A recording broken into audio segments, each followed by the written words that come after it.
Kaya huwag kayong matakot sa mga tao, sapagkat walang natatagong hindi malalantad at walang lihim na hindi mabubunyag. Ang mga bagay na sa inyo ko lang sinasabi ay sasabihin nyo sa lahat. At ang mga binubulong ko sa inyo ay ipamalita ninyo sa mga tao. Huwag kayong matakot sa mga gustong pumatay sa inyo. Ang katawan lang ninyo ang kaya nilang patayin, pero hindi ang inyong kaluluwa.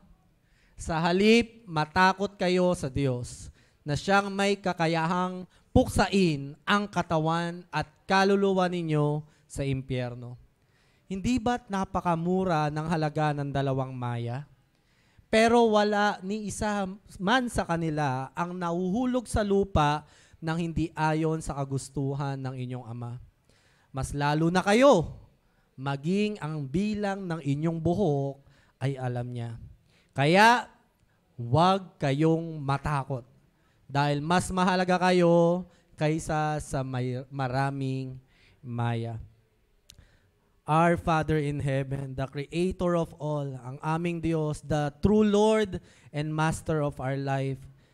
Panginoon, nandito po kami ngayon muli, nagnanasa na marinig ka. Naghahangad na patuloy magbago ang aming buhay, tumibay ang aming pananampalataya. Kailangan po muli namin ng katotohanan na nagmumula sa iyo. And as you speak, Lord, give us a humble heart. Pour out the spirit of humility among us sa amin. Mula sa mga tao sa lugar na ito, sa aming paligid at makaririnig, maging sa mga kapatid namin online. Panginoon, dapat lang na kami magpakumbaba dahil kami likha mo lamang. At ikaw ang may dikta ng lahat ng bagay. Patawarin mo kami sa panahon na naghangad kami o namumuhay kami na parang kami ang may-ari ng aming buhay. We ask forgiveness, Lord. Sorry po sa mga panahon na saktan namin ang damdamin mo, sinantabi ka namin. But as you speak to us, Lord, ipakita mo ang tunay naming kailangan. Ikaw ang nakakakilala sa amin. Higit sa akin na tagapagsalita mo, ikaw, banal na Espiritu, ang nakakasaliksik ng aming mga puso, ng aming mga buhay. Lord, we declare the power, the name of Jesus. Sabi mo, Panginoon, sa iyong mga salita, ang demonyo ay naririnig, ay nanginginig sa tuwing naririnig ang iyong pangalan. Right now, Lord, we speak the name of Jesus. Alisin mo, Panginoon, ang bawat bagay na inilalagay at inilagay sa amin ng kaaway. Shake it, Lord, hanggang sa mapunta na lamang ito sa ilalim ng aming mga paa at maalis sa aming sistema, sa aming mga buhay. Yan din po sa mga kapatid ko na online. Panginoon, ikaw ay Diyos kahit saan. Lord, you can speak to these people online. Panginoon, kausapin mo po ang bawat isa. Binubuksan po namin ang aming puso. Sige kapatid, confess right now to the Lord. Confess your sin.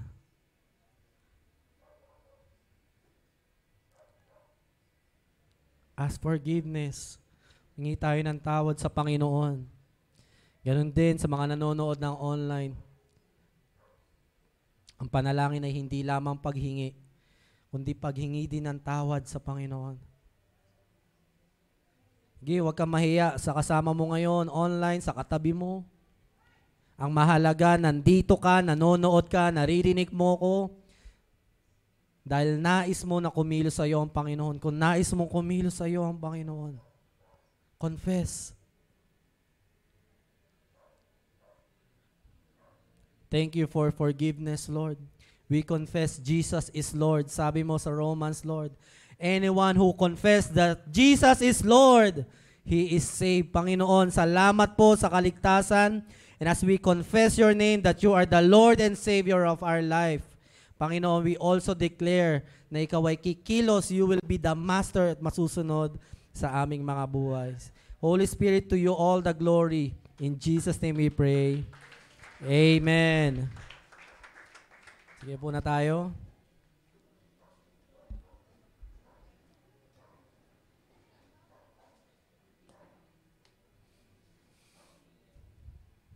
Hindi pa rin ako makamove on how we praise and worship the Lord. I can still, nararamdaman yung ating declaration kanina na yung I speak Jesus. No?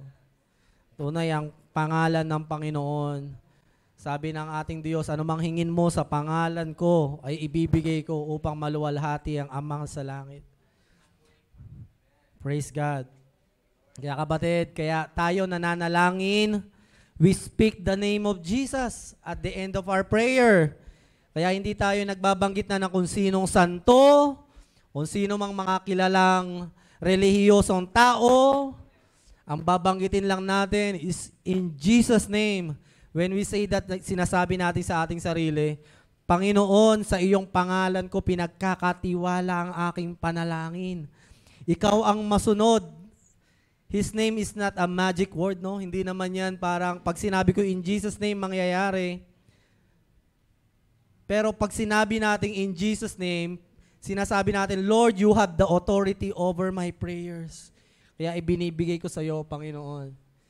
At ang sarap lang na I speak Jesus for my family. Dahil nais natin na sila ay maligtas din. Mga kapatid, huwag po tayong manatili lang sa loob ng simbahan in speaking the name of Jesus. Maaring aminin naman natin sa hindi, sa nabasa natin kanina, God speak right through us sa ating mga kaluluwa. Sabi niya na huwag kayong matakot. Ang istorya na yan ay pakikipag-usap ng Panginoon sa mga taong sumusunod o nais maglingkod sa Kanya o sa Kanyang mga disciples. At ang sabi niya dito, sa Matthew chapter 10, para kayong mga tupa na pinakawalan ko sa gitna ng mga lobo, ng mga aso. Kaya ang pagsunod sa Panginoon ay kung hindi ka na persecute sa pagiging Christian mo, kapatid, there's something wrong. May malaki tayong problema. It's part of our life to share Jesus. At kapag na-share natin si Jesus, it is a normal thing na pagtawanan ka. Ipahiya ka. At sabi dito sa Matthew 10 in the background, haharap kayo sa hukuman. At ikukondena nila kayo, sasabihin nila, hindi totoo sinasabi mo. Ipapakulong at ipapapatay nila kayo. Nangyari na ba yon sa pag-share natin ng gospel? Hindi pa naman. Amen? O parang mamamatay tayo pag mag-share ng gospel. Lord, parang hindi ko kaya. But that's part of our life. I know it's a challenge para i-share si Jesus. Kasi yun ang isa sa mga pinakamahirap na parte ng buhay ng isang Kristiyano, ibahagi ang salita ng Diyos. Sabi ng isang evangelist na si Ray Comfort, araw-araw meron siyang dalang laging gospel tract. Buong buhay niya, lagi siya nag-share ng gospel. At sabi niya, kapag ako nakita nyo sa kalsada kahit saan sa buong mundo, at nilapitan nyo ako, wala akong gospel tract, bibigyan kita ng $100. So, may isang mananampalataya, nakita si Ray Comfort na nagsiswimming sa swimming pool. Sabi niya, huli ka! Sigurado wala kang gospel tract. Sa gulat-gulat ng lalaki, naglabas si Ray Comfort, huli ka rin! Meron akong gospel tract dito. He's ready to share Jesus in and out of season. Bro, mo nagsiswimming ka lang? Ready ka doon? Ganun yung mindset nung nung isang... He's not a special person, kapatid. Hindi siya super special. Pare-pareho lang tayong Kristiyano. Pero bakit may mga tao na eager na ipamuhay ang salita ng Diyos sa harap ng kanyang pamilya, sa kanyang mga katrabaho, pagkaharap na ba natin mga katrabaho natin o ating mga ka-businessman o mga kamag-anak o tropa, nag-iiba na ba yung ating character? Yung social media, araw-araw naman natin gamit yan. Amen? At least 30 minutes, tama ba? O at least man lang sa sandali, di ba? Ang sarap kaya kapag social media mo, puro Christian friends kasama mo, di ba? Ano makikita mo? Wala din. Di ba dapat? At least man lang, di ba? Puro Word of God yung nakikita sa atin, di ba? Hindi dahil pinagsisigawan mo na Kristiyano ka, pero yun na yun eh. Yun yung buhay mo eh. Magbahagi ng salita ng Diyos. Hindi mo na ako kailangan pilitin na ipagsigawan si Jesus kasi siya na yung buhay ko. Kayo po ba kapag may crush, di ba? O may gusto kayo, alam namin kung ano gusto nyo. Sa social media lang ninyo, sisilipin namin, alam ko gusto nito. Alam ko pinagkakalibangan niya. Pero tayo mga Kristiyano, one thing for sure na dapat nating maranasan is to share gospel. Kailan po tayo huli nag-share ng salita ng Diyos? Sa kanyo nasagutin. Pero sana pagkatapos ng pag-uusap natin na ito, pag-usapan natin ang ating mga kinakatakutan bilang mga Kristiyano. Kasi ang mga tao ay may maling pananaw pagdating sa, may takot ka ba sa Diyos? Parang wala kang takot sa Diyos ha. We will be talking about ang takot ng mga nagmamahal sa Diyos. Hindi po masamang matakot, kapatid, no? Sabi nga sa Proverbs, fear of the Lord is the beginning of wisdom and knowledge. So, meron talagang kinakatakutan ng Kristiyano, tama?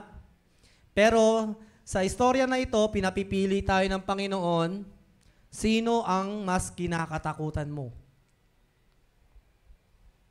Kasi, nakipag-deal dito ang Panginoon sa kanyang mga disciples. Sinabi niya, nakakatakot ang mundo. Pag nag-share ka ng gospel, pwede ka nilang patayin. Lalo na nung panahon nilang mga Hudyo. Mas mahirap. Sa atin, mas marami ng Christian. Amen? Pero sa panahon nila, mas mahirap. So, God is saying to them, kung nakakatakot yon, mas nakakatakot ako. Takutan lang pala to, Panginoon eh. Ganun ba yun? We are driven by fear. Sumusunod ka sa Panginoon dahil takot ka sa Kanya? Hindi eh. Pero, kapatid, minsan sa panahon ng ating buhay pananampalataya, kapag lalo na nanlalamig tayo, minsan eh, yung huling bala natin eh. Yung tipong nanlalamig ka na, gusto mo nang tumalikod sa Panginoon, biglang papaalala sa'yo ng Panginoon na, kanino ka ba natatakot? At ang sabi dito ng Diyos, huwag kayong matakot sa mga gustong pumatay sa inyo. Papatayin sila dahil sa pag-share ng gospel. Ang katawan lang ninyo ang kaya nilang patayin, pero hindi ang inyong kaluluwa. Sa halip, matakot kayo sa Diyos na siyang may kakayahang puksain ang katawan at kaluluwa ninyo sa impyerno. Sino mas nakakatakot? Of course, it's God. Kaya nga, ang takot sa Diyos, ang nagbibigay sa atin ng paalala na huwag gumawa ng mali. Ang tao, maraming kinakatakutan. Takot mawalan ng pera. Takot sa duwende. Takot sa multo. Kayo kapatid, ba yung mga kinakatakutan nyo? Kasi, hindi, nakakatawang bagay, pero dati, ganyan kayo. Nung hindi nyo pa kilala ang Panginoon, at sa mga hindi pa nakakilala sa Panginoon, nais ko po kayong paalalahanan at kausapin ngayong gabi. Kapatid, ano ba ang mas kinakatakutan mo? Dahil kung ang kinakatakutan mo na yan, ay nagdudulot sa'yo na talikuran ang mas nakakatakot na Diyos. Parang grabe yung salitang nakakatakot na Diyos, no? Pero nandun na tayo eh, talagang nakakatakot ang Diyos kapag siya nagalit. Lahat nanginginig kahit demonyo. Maraming tao hindi sumusunod sa Panginoon kasi mas may kinakatakutan silang ibang bagay maliban sa Diyos. Ayokong sumunod sa Diyos dahil alam ko pag sumunod ako sa Kanya, mawawala to. O anong dahilan? Kasi takot kang mawala yun. Ayokong sumunod sa Panginoon dahil natatakot ako sa aking future. Ayokong gawin yung pinapagawa niya kasi takot ako. So kapatid ngayon, tanungin kita, mas nakakatakot ba yan sa Diyos na kayang magtapon sa ating mga kaluluwa sa apoy ng impyerno? May mga kasalanan tayo, hindi natin binibitawan. Kasi nagbibigay ng kaligayahan sa atin at natatakot tayong bitawan. Minsan may mga business, alam natin kasalanan. O mga maling gawain, mga pag-uugali, pagnanakaw, bisyo. Hindi natin binibitawan. Bakit? Kasi natatakot tayong mawala. Yan. Kasi buhay na natin yung mga ganong kasalanan. Pero kapatid, hanggang dito lang yan. Maging sa mga nanonood ng online.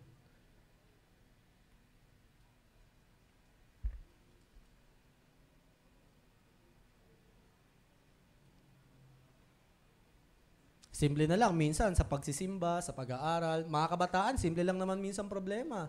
Si crush lang naman, love life lang.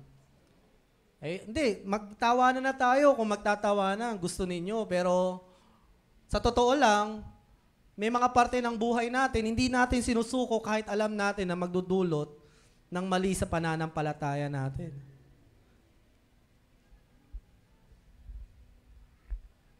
Pero kapatid, nagbanggit man dito ang Panginoon kung kanino ka mas takot sa mga bagay na yan, takot ka man mawala ang buhay mo.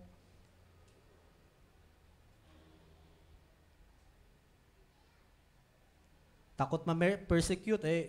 Ano tayo ganyan religion natin Bakit hindi, ba't umalis ka? Hindi ko naman pinipilit sa inyo yung relihiyon, pero mga kapatid, maraming tao dyan takot dahil mas takot sila sa relihiyon nila kaysa sa Panginoon. Mas mataas ang paggalang sa relihiyon, sa nakasanayan, sa sinabi ng mga matatanda, kaysa sa salita ng Diyos. Mas takot tayo doon. Pero ang tanong, binabasa ba natin salita ng Diyos? Inaalam ba natin yung katotohanan? Hindi rin naman.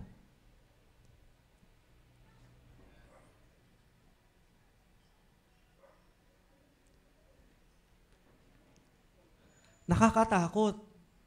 May mga bagay na kailangan ka isuko talaga. Kailangan mo isantabi, kailangan mong gawin. Minsan nga, preaching, lalabas, may nakikita ko, umaalis. Ano ba naman yan? Preaching lang naman, di ko naman tinututukan ng kutsilyo. Minsan sa training, hindi pa buhay at kamatayan. Pero ngayon nagtatanong ang Panginoon, kung takutan lang din naman, sino ba mas nakakatakot? Kaya nga kayo nagtitirik ng kandila tuwing November 1 and November 2 Bakit? Kasi takot sa multo. Kahit nga minsan born again na, sumusunod pa rin Kasi takot sa multo. Kapag may patay, kasi nakasanayan, usapan ng mga matatanda, pag di mo ginawa yan, mumultuin ka, Christian ka na. Gagawin ko pa rin.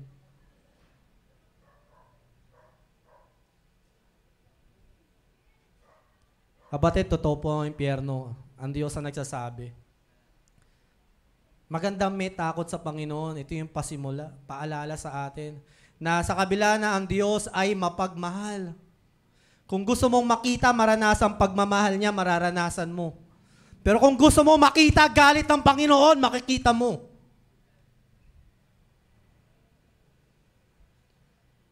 Dahil tapat siya. Sa ngayon, pagbibigyan tayo. Lalo na sa mga ayaw sumunod sa Panginoon. O ano man yan, mas pinakatakutan mo, kapatid. Let this verse speak to you. Hindi ako, Let this verse speak to you ngayon. Mas katakutan mo ang Diyos na kayang pumatay sa ating katawan at itapon ang ating mga kaluluwa sa apoy ng impyerno. Pero kapatid, salamat sa Diyos. Sa kabila ng istorya na yan, ano ang sinabi ng Diyos? Pero hindi ba napakamura ng halaga ng 2 maya? Pero wala isa man sa kanila nahuhulog sa lupa nang hindi ayon sa kagustuhan ng inyong Ama. Ano ibig sabihin ng Diyos dyan? Kung ikaw wala ka ng takot sa Panginoon, lalagyan ka niya ng takot. At kapag ikaw ay may takot na sa Panginoon, susunod ka sa Kanya hindi dahil sa takot na maparusahan. Alam mo kapatid, mapalad ka dahil ang Diyos na kinakatakutan mo na si Jesus na kayang maglagay ng kaluluwa sa apoy ng impyerno. Of course, it's our sin, not Jesus, pero ang Diyos pa rin ang may dikta sa huli. Mapalad ka ang kinakatakutan mo, ang Diyos na nagmamahal. Ang Diyos na nagkatawan, tao. Para yung katawan mo, mamatay ka man, yung kaluluwa mo maliligtas sa apoy ng impyerno. Dahil siya yung muling nabuhay. Dahil doon ikay mabubuhay din. Kapatid, ngayon, kailangan mong tanggapin yon. You have to choose. You have to repent. Kailangan magsisi tayo, talikuran natin yung pagkakamali natin, bitawan natin kung ano yung kinakatakutan natin, palitan natin. Kunin natin yung takot sa Panginoon. Ganon din sa mga nanonood ng online. Marami tayong kakatakutan. Pero sapat nang may isa kang kinakatakutan. Katakutan mo na ang pinakamakapangyarihan sa lahat. Dahil yan, mga may kapangyarihan yan, kaya kanyang gutumin, trabaho mo, kaya kanyang gawing mahirap, hampas lupa, kahiya-hiya. Yung hindi natin pagpapatawad, yung ating pride, ating mga kasalanan. Kapatid, kung hindi natin bibitawan yan.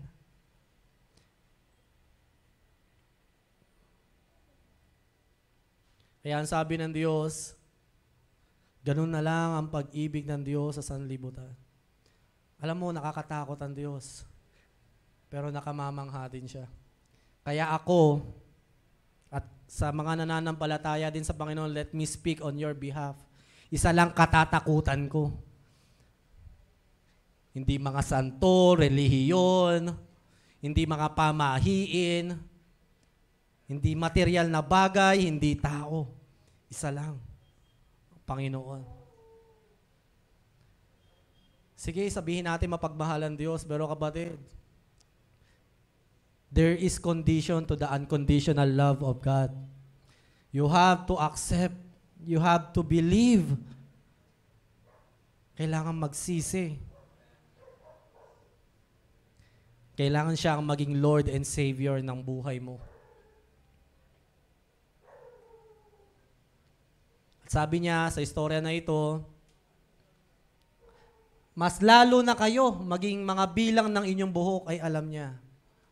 Bakit biglang nagbago yung mood ng Panginoon habang nagsasalita siya? Oo, nakakatakot ako. Pero sa kabila na ako ay nakakatakot at dapat na igalang, sundin ninyo sa inyong mga buhay.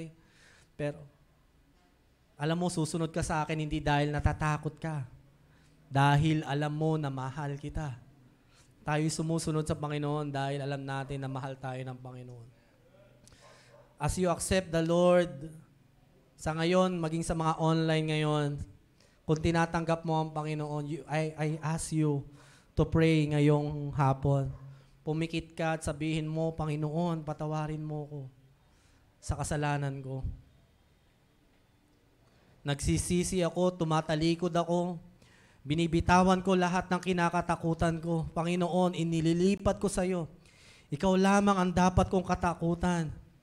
Sa kabila ng iyong Panginoon, baguhin mo ako. I believe in your love.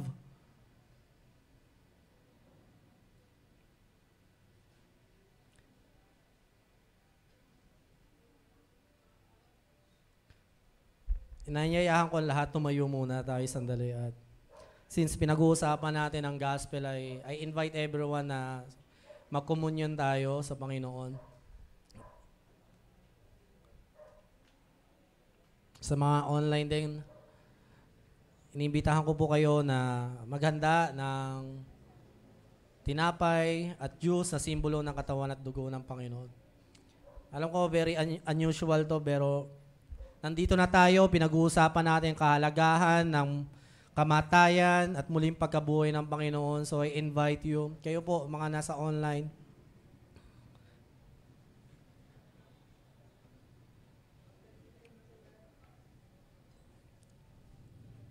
let's honor po yung bawat sandali na ito. Kung kinakausap ka ng Panginoon, kapatid,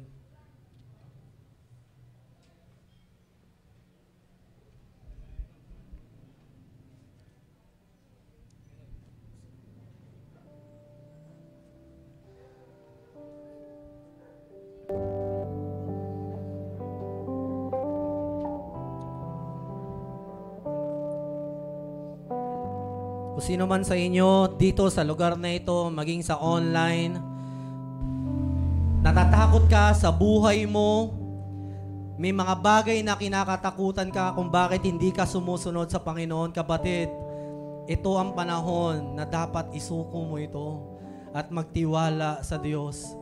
Ang Diyos na iyong dapat katakutan ay hindi lamang isang Diyos na nakakatakot, isang Diyos na mapagmahal.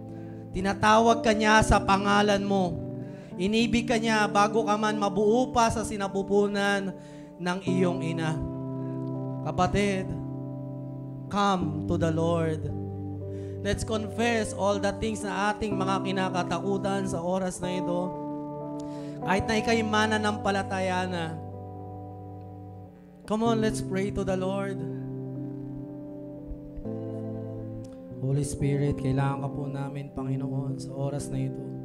Lord, kahit isang kaluluwa lang ang lumapit sa iyo ngayong gabi, nilalapit namin sa iyo kung sino man ang taong ito na kailangan ng tunay na pagsisisi sa kanyang buhay. Lord, we come to your presence. Make your face shine, Lord. Magdudulot ng tunay na pagtalikod sa aming mga kinakatakutan. Panginoon, sa oras na ito, ihayag mo yung sarili. Magligtas ka, Panginoon, habang hawak namin ang tinapay at ang Diyos na simbolo ng iyong kamatayan sa krus para linisin kami upang kami magkaroon ng buhay na walang hanggan.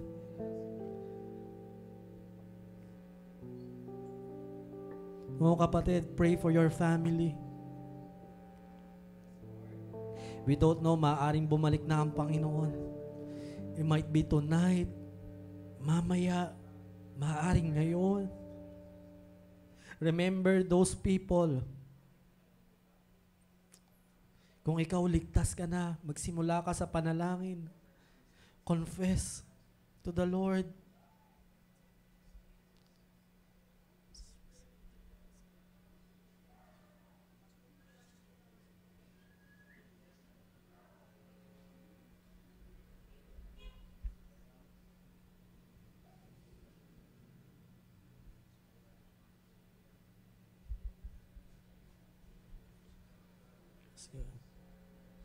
Panginoon, patawarin mo kami sa panahon na itinatago namin ang katotohanan sa aming mga kaduwagan, panahon na kinakahiya ka namin, na kami nagdadalawang isip na ibahagi o sundin ang kalooban mo para ibahagi ang salita mo. Lord, we humble ourselves mula sa pinakamatanda, pinakamatagal, hanggang sa mga pinakabago, nandito man at nanonood ng online.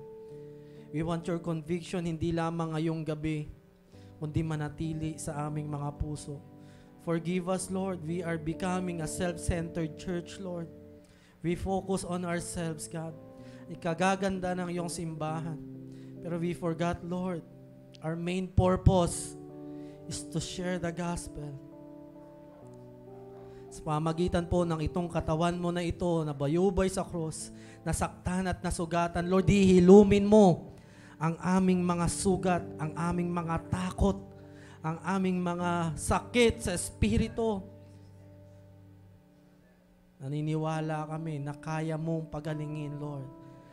By your wounds, Lord, we are healed by your stripes. Bawat sugat na yon, Panginoon, nais naming sulitin, nais naming gamitin bilang our motivation of our love to you, to share your love to those people around us. Thank you for your body, Lord. Taas natin ang tinapay. Ito ang tinuro na binigay sa akin ng Panginoon, tinuturo ko naman sa inyo noong gabing traidorin ng Panginoong Hesus. Kumuha siya ng tinapay at pagkatapos siya magpasalamat sa Diyos, hinati-hati niya ito at sinabi, ito ang aking katawan, inihahandog para sa inyo. Gawin ninyo ito bilang pag-alala sa akin. Kapatid, gano'n na lang kahalaga ang katawan na ito. Tanggapin natin ang buong pananampalataya.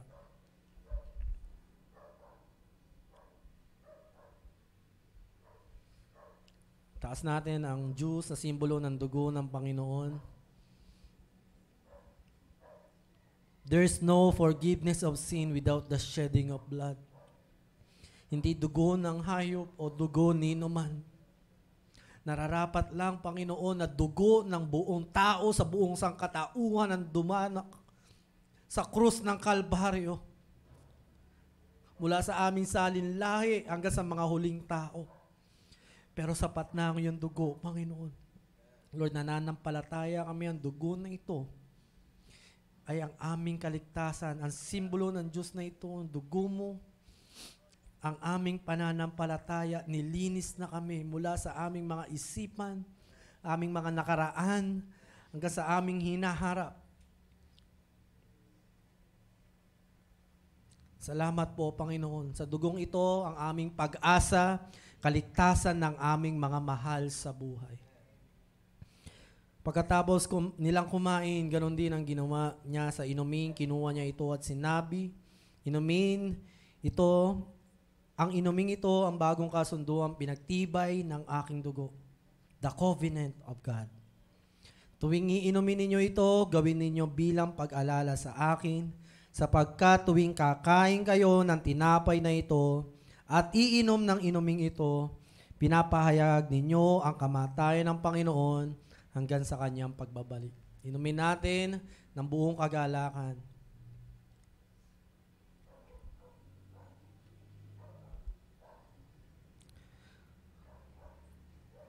Salamat po, Panginoon, sa sandaling ito. Pinaalala mo ikaw ang Diyos na dapat naming katakutan.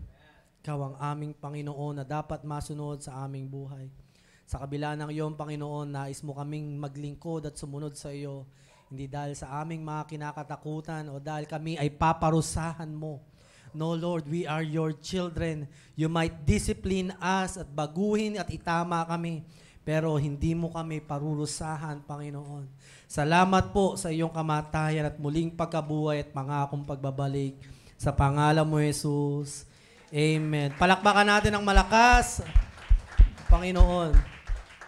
Sige po tayo lahat. Hindi pa naman tapos ang message. Kala nyo tapos na. Siningit na lang natin. Magkakataon na rin para baka kung saan pa tayo mapunta, maganda nandun na tayo sa ating pinag-uusapan. Pwede rin naman kung gusto nyo nang tapos na. Uwi na kayo. Pero sige, tuloy na tayo sa ating topic, sa fear of the Lord. So, pangalawa. Okay. Katulad nga po ng sinasabi ko kanina, mga kapatid. Pero nangingiti. Sige, tumawa muna kayo. Kung ano yung natatawa sa inyo na bakit. Ako rin nangingiti rin ako . Sanay kasi kayo sa tradition. Itong mga batang to talaga, mga tradisyonal . Pwede rin kayo magkomunyon sa bahay ninyo. Kung kayo yung mga mananampalataya, gawin ninyo yan. Hindi lang sa church ang komunyon at hindi lang sa every first Sunday of the week. Pwede naman natin gawin yan sa kahit saang lugar kung kasama natin mga kapatid sa pananampalataya. Tulad nga ng binanggit ko sa inyo, ang mga Kristiyano ay may kinakatakutan din. Pero tayo sumusunod sa Panginoon hindi dahil baka parusahan ako ng Panginoon pag nagkamali ako. At baka kapag ako ay nakagawa ng mali sa Panginoon ay mawala na yung kaligtasan ko. Hindi naman yun yung ating pag-uusapan ngayon. Pero meron talagang mga bagay na kinakatakutan ng mga Kristiyano. The fear of those who love God. Takot ka ba sa katabi mo? Sige nga, tignan mo yung katabi mo kung takot ka dyan. Nakakatakot ba? Alam niyo po, sa psychology, ang fear ay ganito nila dinidistinguish. Nararanasan ng isang tao ang takot kapag sila ay napupunta sa isang lugar na hindi sila pamilyar at unknown. Kumbaga, hindi nila alam kung ano yung mangyayari. Kapag hindi ka sure kung anong mangyayari sa isang bagay, nakakaramdam tayo ng takot o discomfort. At kapag tayo ay nakakahawak ng bagay na hindi typical o normal. Halimbawa, may dumapo sa iyo na hindi mo alam. Alam mo, 10 paa na maliit, gumapang sa batok mo.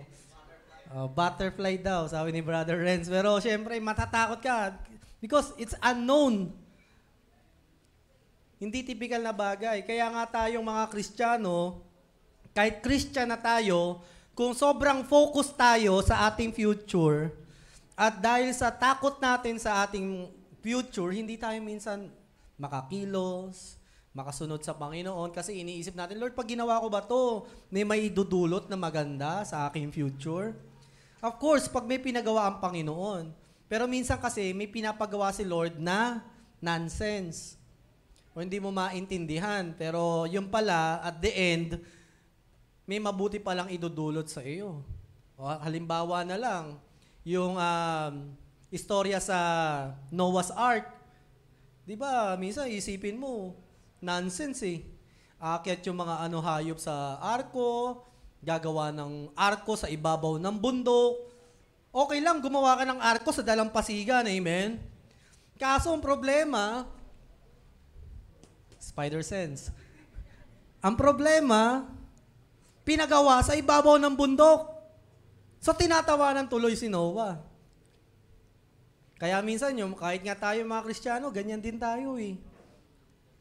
Kapag yung kapatid mo medyo hindi inaastang kilos, ginajudge na natin, di ba? Halimbawa, parang nagtatalo, nagpe-praise and worship, tas biglang lumuhod, tas biglang nag-warm.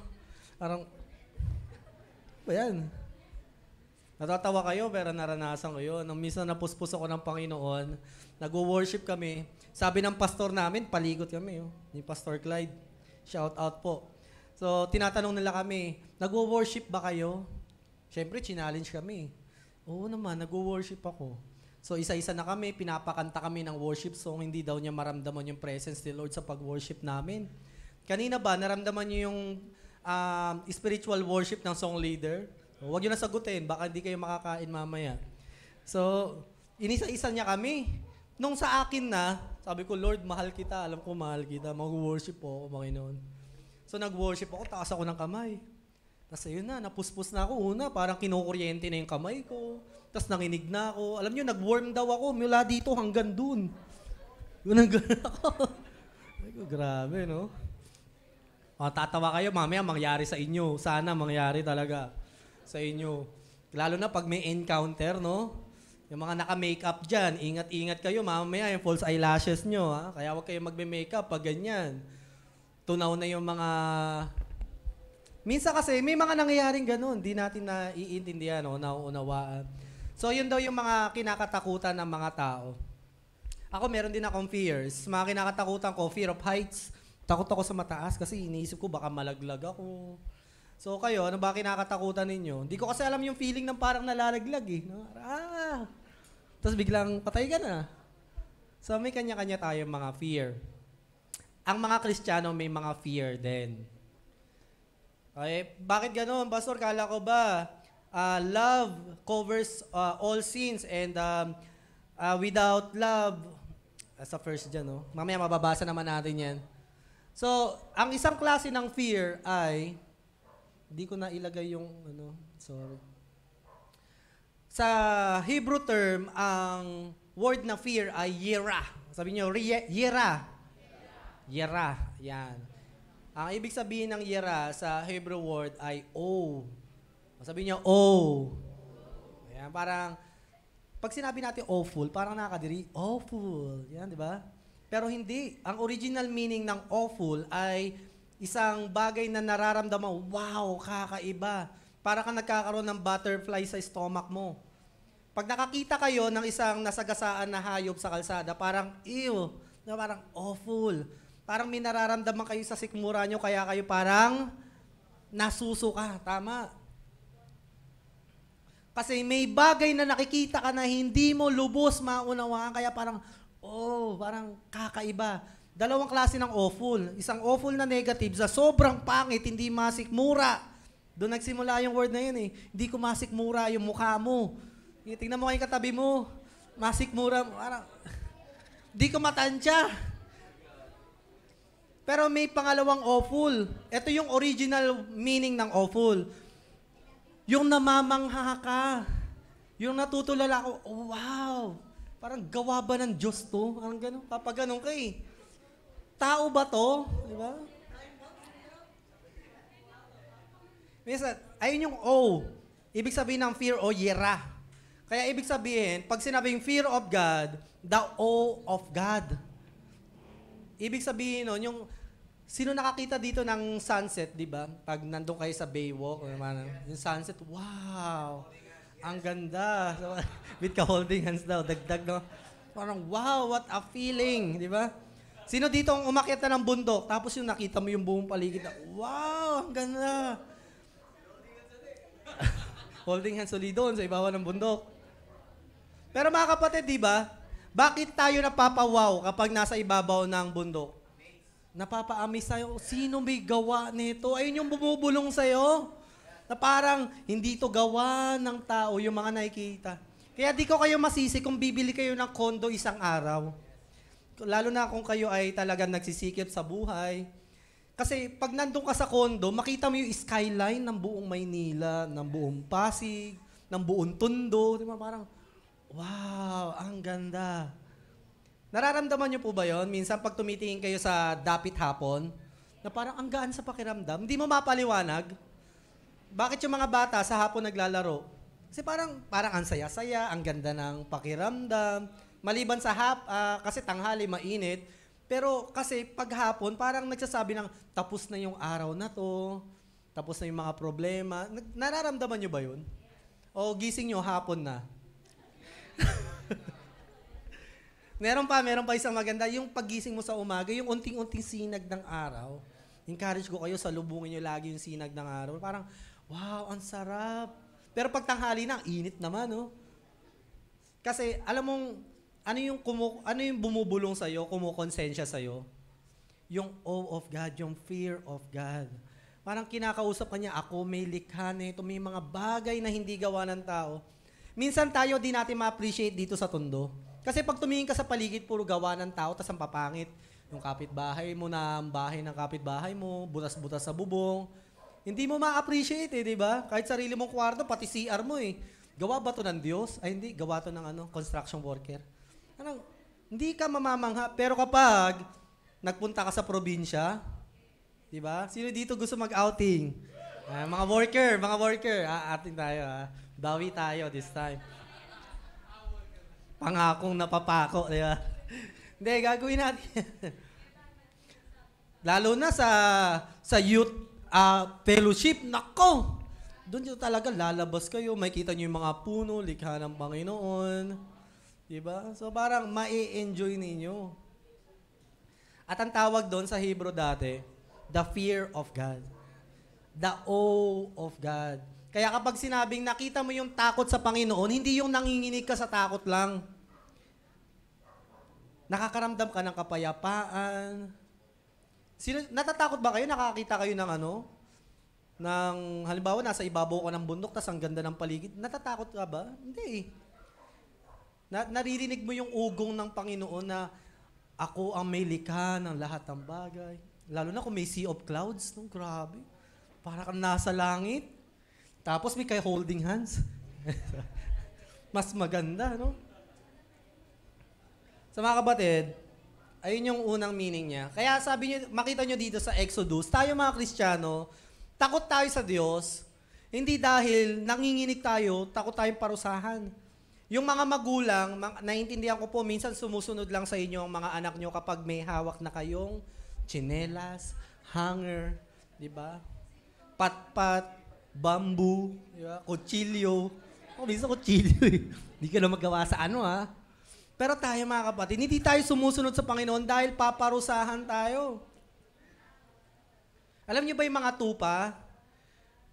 Pag nakikita nila yung staff ng shepherd nila, kasi yung staff, ano yun eh, a sign of power and control ng shepherd authority. Kapag nakikita ng mga tupa yon, hindi sila natatakot. Kasi ang shepherd, hindi ginagamit yung pamalo sa kanila lang. Minsan, pinagagamit, pero most of the time, ginagamit yung to protect them. Nakikita nila kasi ginagamit ni Lord yung pamalo ng lobo, ng shepherd. Pag nahuhulog sila sa bangin, ayun yung pinangsusungkit sa kanila. Tapos pag nakikita nila yon, nawawala yung takot nila. Kaya tayo, mga Kristiyano, hindi na tayo takot sa Diyos dahil alam natin makapangyarihan siya. Natutuwa tayo dahil ang kinakatakutan natin ay ang pinakamakapangyarihan sa lahat. Dahil ang pinakamakapangyarihan sa lahat na to ay ang Diyos na nagmamahal, mabuti, tapat, hindi sinungaling. Kaya kung may mga tao man na nakaririnig sa akin at takot sa kapangyarihan ng Diyos, baka hindi mo pa siya tatay. Baka di mo pa siya ama. At ngayon, iniimbitahan kita. Tanggapin mo siya bilang Diyos. Yung kapangyarihan na yon na dati kinakatakutan mo,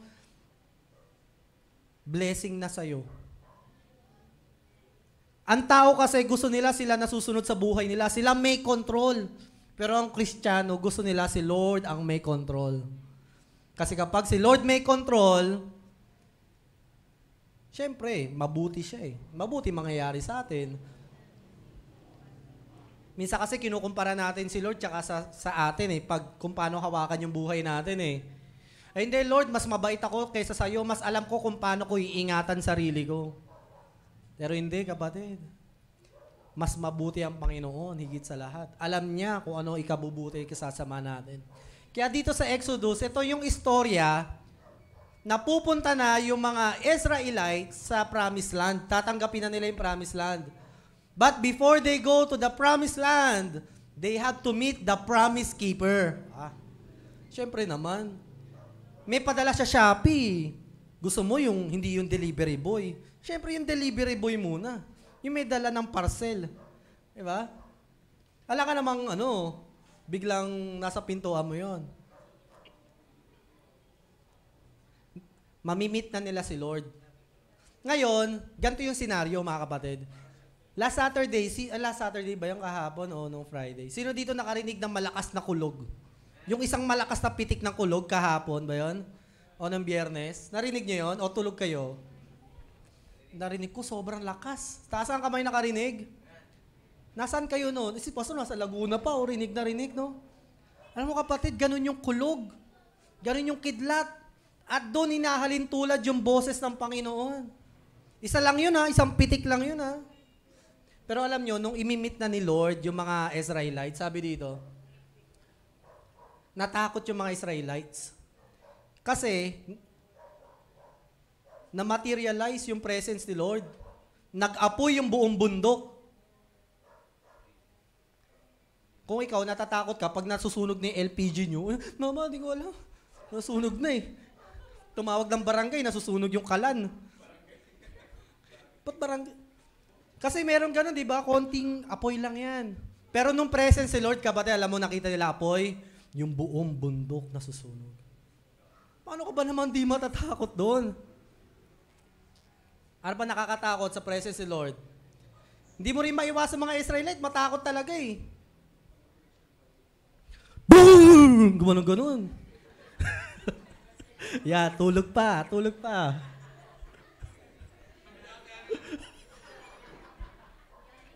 Isa pa lang yan ha. Hindi pa kulog yan. Amplifier pa lang yan. Takot kayo.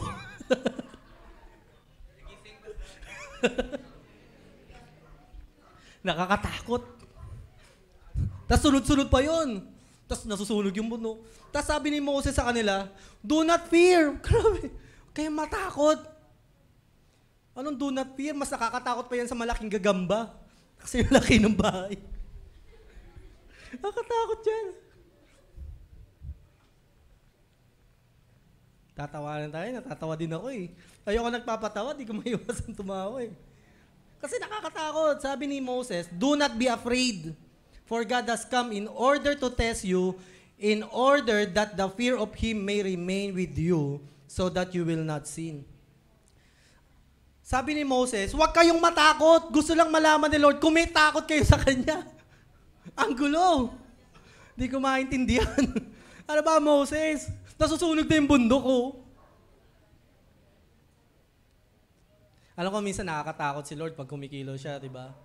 Pero kapatid, hindi siya yung tipong nakakatakot kapag sinunod mo na siya. Kasi yung apoy na yun, hindi naman talaga sinunog yung bundok eh. But the presence of fire of God, hindi naman niya ginawang kaingin yung bundok nung oras na yun. At hindi sila masusunog. Presence lang talaga ni Lord, minsan nakakatakot pag di mo maintindihan. Pag gusto kang puspusin ng Holy Spirit, papuspus ka, huwag mong pigilan. Huwag kang matakot. Kung gusto mong tumalon ka. Pag pinigilan mo, sayang naman. Pagkakataon mo. Sino lang nakaranas sa Panginoon? Si Moses lang. Lahat sana sila. Imimit ni Lord sa bundok. Kaso nga lang, dahil natakot sila, si Moses na lang. Kaya kapatid, yung minsan, yung isa sa mga bagay na kinakatakutan natin mga Kristiyano, yung the awe of God. Minsan may mga kilos ang Panginoon na di natin maintindihan, nakakatakot talaga. Diba may pinapagawa siya na hindi natin maunawaan, nakakatakot talaga. Pero may mga awesome things din na ginagawa si Lord. Oh, wow. Minsan pag minimeditate mo yung cross, crucifixion, minimeditate mo yung panahon na inalay ng mga apostol yung buhay nila just to share the gospel, napapawaw tayo. Pero kapatid, alam mo, this is not a basketball court at sila lang ang maglalaro. Hindi lang tayo yung taga-cheer. Isang araw tayo din mismo yung maglalaro dun sa game. Tayo yung titira, tayo yung i-steal, aagaw. Hindi lang tayo cheerer. Hindi lang tayo by confession. Pero isang araw, kapatid, hindi ka man pa ready ngayon, mamatay, mapugutan ng ulo para sa faith mo, huwag kang mag-alala. Isang araw, magiging ready ka rin. Pero hindi naman lahat tinawag para pugutan ng ulo. Kaya, hindi, papapugot ko yung ulo ko sa Panginoon because I love God. Hindi ang calling ko sa iyo, nak. Pero there are times ganun talaga. Kaya yung fear of God natin, hindi yan yung nanginginig ka tas lalayo ka. Huwag natin gayahin yung mga Israelita. Minsan yung mga kamangha-manghang ginagawa ng Panginoon, lumapit ka, subukan mo, try mo. Walang masama, subukan mo rin. Malay mo, may ginagawa ang Diyos sa buhay mo. Ang ibig sabihin dito ni Moses, huwag kayong matakot. Don't be scared. Gusto lang malaman ng Panginoon at gusto niya ilagay sa inyo na magkaroon kayo ng takot sa Kanya. Para hindi na kayo magkasala. Para di kayo makagawa ng mali. Para matakot kayo kapag nagde-devotion, mamiss nyo isang araw, magkakaroon kayo ng takot na parang sayang naman. O kaya man, pag Sunday, namimili ka, magsisimba ka o hindi, lalagyan ka ng panghihinayang ng Panginoon, sayang, di ako nakapagsimba. Siguro yung mga nanonood online, sana nandun ako sa church ngayon, no? Ang saya po dito ngayon sa church. Nainggit lang ako sa mga online. Punta po kayo dito. Isa sa mga klase ng takot ng isang Kristiyano, sa verse 30, doon binanggit ng Panginoon, yung bilang niya ang inyong mga buhok. Wow! Sige nga, bilangin mo yung buhok ng katabi mo ngayon. Kilay na lang, kilay. Mabibilang mo ba? Ganyan kakamahal ng Panginoon. Huwag mo sabihing mahal ka ng partner mo. Kasi kung mahal ka niyan, alam niya yung bilang ng buhok mo. O ganyan kanya kamahal? Alam niya kapag may natanggal na pilik mata sa mata mo, concern siya? Minsan di yan concern sa'yo. Hindi nakapantay kilay mo, wala pa siyang pakialam. Pero si Lord, ito yung kinakatakutan natin. Ganto magmahal. Minsan, pag nawawalan ka na ng value sa sarili mo, think about it. Si Lord, alam niya yung bilang ng buhok mo. Ikaw ba may pakialam ka sa buhok mo? Binibilang mo ba araw-araw? 2, 3, 4. Uy. Palakpakan niyo nga si Lord kung napapawaw kayo sa pag-ibig niya. Ganon ka concern sa buhok mo? Si Lord, ganon. Hindi na, nakakatawa, pero wow, Lord, ano ka ba? Huwag mo nang pansinin yan. Okay lang ako. But God is concerned. Tapos ang tao, takot pang sumunod sa Kanya. Anong kakatakutan mo sa Diyos na ganyan magmahal?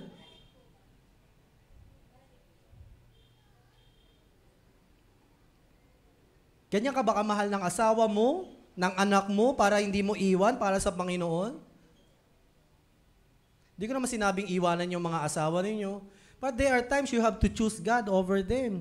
Paano choose, pastor? Minsan magsimba ka kahit awayin ka ng asawa mo. Magbasa ka ng Bible. Umawit ka sa Panginoon. Manalangin ka. Minsan, hindi, baka iwan ako ng asawa mo. Kapatid, sumunod ka sa Panginoon, saka mo sabihin yan. Maging tapat ka muna sa Panginoon bago ka matakot sa ano may kinakatakutan mo. God is so concerned kahit bilang ng ating buhok sa katawan. Can't imagine. Wow. Praise God. Nakakilig, no? Praise God. Ang isa pa sa kinakatakutan natin bilang mga Kristiyano, the fear of the Lord leads to life so that one may sleep satisfied, untouched by evil. Sabi sa verse 19:23.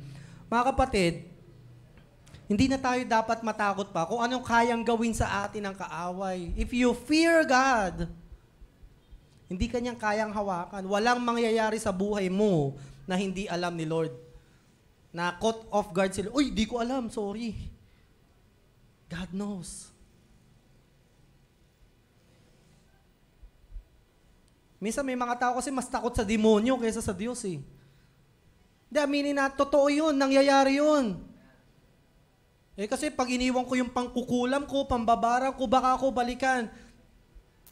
O kaya yung mga maling paraan ko sa pagsamba, sa mga santo, baka balikan ako ng relihiyon ko. Kapatid, huwag kang matakot.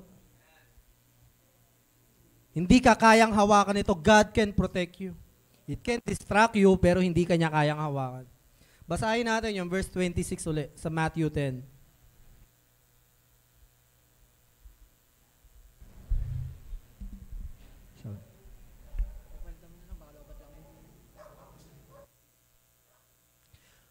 Huwag kayong matakot sa mga tao sapagkat walang natatagong hindi malalantad at walang lihim na hindi nabubunyag. Hello.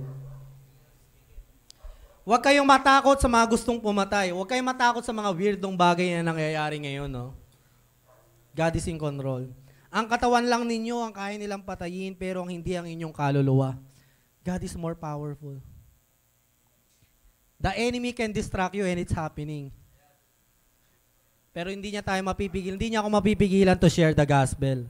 I don't care. Mas nakakatakot ang Panginoon. Mas dapat siyang katakutan. Kung may mas makapangyarihan sa kahit anong nilalang, ang Diyos lang yun. What kind of authority you have if you have the fear of God? Ang kaaway pwede mo ilagay sa ilalim ng paa mo. Hindi yan something na, ang kaaway hindi lalaban ng harapan. Ano gagawin yan? Sa likod mo, kasi takot sa iyo yan eh. Ano kaya niyang gawin? Mandadaya. Kaya nga tukso eh. Kasi hindi ka makikipagharapan sa iyo yan. Remember the story of Paul? Nagpapalaya sila ng demonyo.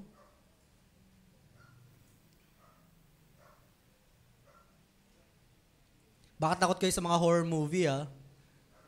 I know, maintindihan ko kung magugulatin kayo. Pero ngayon, dapat magsimula na tayo, di ba? Mas katakutan natin ang Panginoon. Sabi ko nga kay Valerie noon, yung minsan nandito kami, tapos biglang may kumalabog sa taas. Ano yun tayo? Ano yun? Isa lang yan, nak. Either daga o demonyo. Demonyo lang yan kung walang daga. Totoo naman eh. Bakit matatakot ka sa demonyo? Demonyo lang yan eh. Pwede mo naman palayasin yan, anak ka ng Diyos eh. Kaya nga kahit anong sakit na gawa ng kaaway, when you pray, umaalis, gumagaling eh. Amen? In any possession. Hindi tayo natatakot. Nakakita ba kayo ng pastor sa movie na ginulpi ng multo? Walang pastor, meron, mga gumaganon, tapos sinusukahan pa sila. Pero pastor, hindi. Kaya pag may napopose sa inyo, tawagin nyo si pastor. Hindi, tawagin nyo. Mag-pray kayo, di ba? Tatawag agad kayo eh. Sa Laguna pa. Ako sa Cavite pa ako. Kung schedule ng demonyo, Monday ako pupunta. Wala sila pastor, Monday na lang. Huwag kayo matakot. He is to be revered. The enemy cannot touch you. Minsan parang kasi, nakokontrol tayo ng kaaway dahil sa kasalanan natin. Pero totoo, hindi ka kontrolado niyan. Nadadaya lang tayo. Pero the truth is, hindi ka niya kontrolado. Kaya ang ganda ng song natin kanina eh. Yung, I want to speak the name of Jesus over every anxiety, fear, and depression. Thank God dahil God can do miracles. I respect all the medication, mga doctor, to God be the glory sa mga buhay nila. But there is one truth. The name of Jesus can heal every sickness. Yung sinasaniban ba, kaya bang gamutin ng doktor yun? Hindi. Only the name of Jesus. Yeah, He is to be revered. Sa mga kinakatakutan din natin mga Kristiyano is yung verse 31, sabi sa atin ng Panginoon, kaya huwag kayong matakot dahil mas mahalaga kayo kaysa sa maraming maya. Mga kapatid, ano ba yung maya nung panahon nila? Walang halagang pagkain. O kumbaga, ginagamit nila yon na pang samba sa Diyos, pero parang basura lang yon. Pero alam nyo kapatid, yung maya, concern si Lord sa mga maya. Ulitin ko kung si Lord pinapahalagahan yung mga butiki sa pader, mas concern sa'yo si Lord. Nakita ba kayo ng ibon na nagugutom na parang, mamamatay na ako sa gutom? Sa tingin nyo, sinungaling si Lord nung sinasabi niyang pinapakain ko ang mga ibon? Na may concern ako sa kanila? Inaalagaan sila ng Panginoon. At kung yung mga yan, ibon lang yan, butiki lang yan, tarsier lang yan, tignan mo yung katabi mo. Tao yan, Tao. Mas pinapahalagahan ka ng Panginoon. Sabi sa, hindi Exodus 20:20 yan eh. Sabihin ko na lang mamaya yung verse, there is no fear in love. Sa 1 John, ito yung sabi, there is no fear in love, but perfect love drives out fear, because fear involves punishment, and the one who fears is not perfected in love. Ano ibig sabihin niya ng Panginoon, huwag kang matakot? Hindi kapatid, ang sinasabi niyan dyan ng Panginoon, huwag kang matakot sa kamatayan o parusa. Lalo na kung anak ka ng Diyos. At kung ikaw naglilingkod sa Panginoon, pumupunta sa church at tinanggap mo na si Jesus as Lord and Savior, hindi ka pupunta dito dahil takot kang parusahan ni Lord, baka ibagsak ka niya sa school. Hindi yon. Pupunta ka dito dahil you are motivated by the love of God. Hindi dahil baka di ko makuha yung blessing ko pag di ako nagsimba o di. Kapatid, kasama yun, pero more to that, God can bless you, mahal ka na niya, di na nagbabago yun. Masakit man sabihin, either in times na nasasaktan natin ang Panginoon, hindi pa rin nagbabago yung pagmamahal niya sa atin. Pero ang tanong kapatid, itong mahalagang tanong, anak ka ba niya? Kasi, pangako to sa mga anak ng Diyos. Paano maging anak ng Diyos? Ngunit ang lahat ng tumanggap at nanalig sa Kanya. Sinong sa Kanya? Si Jesus. Do you accept God, Jesus, as your Lord and Savior? Sabi niya sa John 1:12, at bibigyan Kanya ng karapatang maging anak ng Diyos. Gusto mong maalis yung takot mo sa kamatayan, sa apoy ng impyerno, accept God as your Lord and Savior. Aalisin niya yung takot natin. Maraming pagkakataon ng buhay natin, marami tayong kinakatakutan. At hindi mawawala yan. Pero mga kapatid, maganda sana, kung tayo, ang kinakatakutan natin, takot tayong mawala sa Panginoon. Takot kang manlamig sa pananampalataya. Ano magandang takot yun? Na alam mo kapag may hindi mo nagawa to, baka mapalayo ka sa Panginoon. Minsan nga yung mga gustong lumipat sa ibang lugar, natatakot lumipat eh. Ano yung mindset nila? Baka manlamig ako, baka mapalayo ako sa Panginoon. Baka makalimutan ko siya. Napakagandang takot naman yan, kapatid.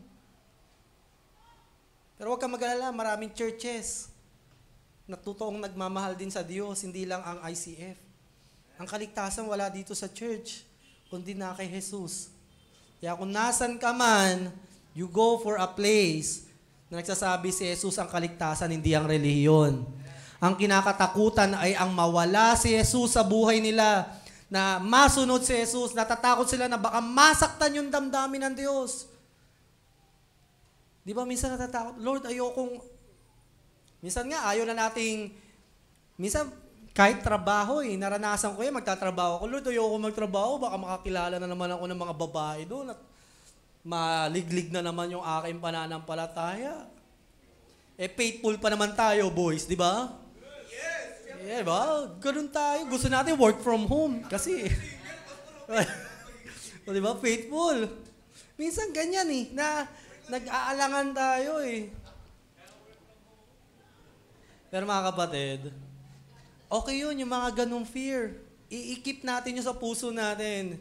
At kapag ganun yung fear natin, mas maganda. Diba? Kesa naman yung mga fear na makamundo, takot tayo sa future natin. Baka kapag nagseryoso ako sa Panginoon, iwan na ako nito, di na ako crush nito.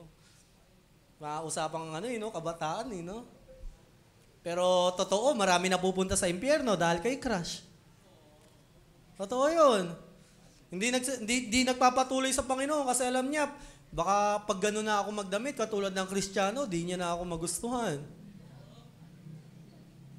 Gano'n na lang ba yung ipagpapalit natin para sa totoong nagmamahal sa atin?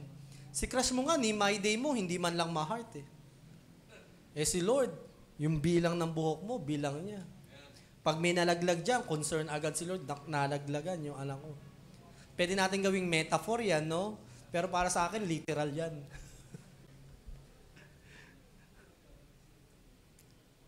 Ganun kanya kamahal. Ang sabi niya sa Psalms 25 verse 14, at sinesenyasan na ako ni Brother Eric, the friendship of the Lord is for those who fear Him, and He makes known to them His covenant. Mga kapatid, kung ikaw may takot sa Panginoon, magiging close kayo. Sabi sa ibang verse, confides in Him. May mga sinasabi siya sa mga may takot sa Kanya. Kasi pag may takot ka sa Diyos, sumusunod ka, di ba? Pinagkakatiwalaan niya yung mga may takot sa Kanya. May pinapagawa siya na hindi niya pinapagawa sa walang takot at hindi sumusunod sa Kanya. Kaya di ba may mga Christian tayo nakikita, wow, may ginagawa sa Kanya ang Panginoon. Di sabihin, nakaka-build up ng faith. Pero kapatid, if you have fear of the Lord, pag-usapan, itutuloy ko na lang siguro to next Sunday, yung friendship of the Lord. Dan sabi niya dyan, pag ikaw may takot ka sa Panginoon, magiging best friend mo si Lord. Si Abraham and Lot are both servants of God. Pero bakit kay Abraham niya sinabi yung gagawin niya sa Sodom at Gomorrah? Kasi close sila ni Lord. Gusto niyo ba maging friend si Lord? Iba pag yung mga tao sa paligid mo, uy, friend to ni Lord, pag-pray mo nga ako. Diba? Lumalapit sila sa inyo Iba't iba ang Kristiyano. May mainit, may malamig, meron ding maligamgam. So ano ba yung status mo doon, kapatid? Meron din dito, kunwari Kristiyano, pero dito, Kristiyano talaga. At meron dito, hindi pa Kristiyano, pero magiging Kristiyano din. Kasi naghahanap ng katotohanan. Hindi susuko ang Diyos sa inyo. Pero God has a timing for you. Pero kung ikaw, kinakausap ka ng Panginoon, this is the best position na bilang maging isang Kristiyano. Yung maging kaibigan at best friend ni Lord. Ako, pwede nyo akong kabiruan, di ba? Pero yung pinaka-close ko talaga, yung mga circle of friends ko lang. Kasama ko lang kumain sila, Genesis at si Renz, at si Wally, si Eric, si Pastor. Pero kayo, mga minsan lang kayo. Kasi di ko kayo best friend. Wala akong time for you. Hindi, totoo lang, di ba? Ganon din ang Panginoon. Hindi naman siya namimili, no? Kaso nga lang, may mga pagkakataon, God wants to express kung sino talaga siya sa mga taong nagtitiwala at may takot talaga sa Kanya. At sana sa mensahe na ito, kapatid, hindi naiwan sa'yo yung dapat matakot ka sa Panginoon na dahil paparusahan ka niya. Kung ikaw bagong Kristiyano, tama lang na matakot ka talaga sa Kanya. Pero kung ikaw Kristiyano ka na, sana yung takot na yan mapalitan ng tamang takot. Kasi kapag sinabi sa tao, may takot ka ba sa Diyos? Oo, may takot ako sa Diyos. Pero hindi yung takot na hindi ako lalapit pag nagkamali ako. May takot ako sa Kanya, lalapit ako sa Kanya. Dahil alam ko, pag hindi ako lumapit sa Kanya, mawawala ako sa Kanya. Ayun ang totoong may takot sa Diyos. Sige, tayo lahat at magpe-pray na tayo. I know you have a desire then na maging friend at best friend si Lord, and I invite you to pray. Sarap awitin ng I am a friend of God, no? Sige, pigit muna tayo sandali, and if you are in the state na, Lord, gusto ko kitang maging best friend, gusto ko may maranasan pa na hindi ko pa nararanasan sa iyo, Panginoon. Sige, kausapin mo siya, kapatid. Minsan, nawawalan tayo ng takot sa Panginoon, pero naintindihan niya yun. Pero mahalaga, maintindihan din natin to. Ang takot sa Kanya, magdudulot ng malalim na relasyon, mag-best friend. Lord, I want to be your best friend, God. Hindi lang Panginoon sa church, pero in my individual life, Lord, in our private life. Sa tuwing ako'y matutulog, kausap kita, Panginoon. Sa tuwing ako'y naglalakad, alam ko kasama kita, God.